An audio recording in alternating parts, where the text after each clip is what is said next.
এখানে অনেকজনের রান্না, প্রায় ৭০-৮০ জনের রান্না। এতজনের রান্না সবাই মিলে কিভাবে করছি সেটাই আপনাদের সাথে শেয়ার করছি।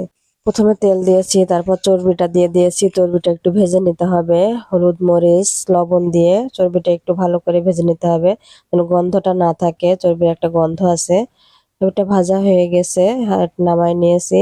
এখন সেই তেলের ভিতরে আমি আরেকটু তেল দিয়ে পেঁয়াজটা দিয়ে দিচ্ছি। পেঁয়াজটা হালকা ভাজা হয়ে গেছে। এবার আমি বাটা মশলাগুলা দেব। জিরা, আদা, রসুন বাটা দিয়ে দিলাম। এর ভিতরে মশলাগুলা ভালো করে একটু কষায় নিচ্ছি। এই জিনিসটা আমি রান্না করছি। পরিমাণ মতো হলুদ, লবণ, মরিচ, এলাচ, দারচিনি, লবঙ্গ সবই দিয়ে দিচ্ছি আস্তে আস্তে। আমি এখানে গোটা কাঁচামরিচ দিয়েছি, কাঁচামরিচটা চিরি নাই, তাহলে বিচিটা বের হবে না, সেই জন্য।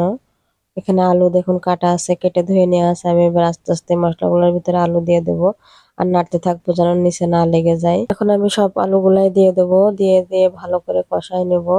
আলুগুলা ঢালতে যে অনেক আলু, তো অনেকগুলা পড়েও গেছে। এবার চর্বিগুলা দিয়ে দেব। কষানো হয়ে গেছে আলু প্রায়। চর্বিটা দিয়েও ভালোভাবে কষাতে হবে যাতে চর্বি আর আলুর গন্ধ না থাকে। এটা হয়ে গেছে। তারপর পানি দিয়ে দেওয়া হয়েছে, ঝোলের পানি এটা। এবার এটি ঘন্ট করা হচ্ছে। ঘন্টটা হয়ে গেলে হয়ে যাবে। দেখুন কত সুন্দর একটা কালার আসছে। আমাদের বেশিরভাগ অনুষ্ঠানে এটি দেওয়া হয়ে থাকে এই অঞ্চলে।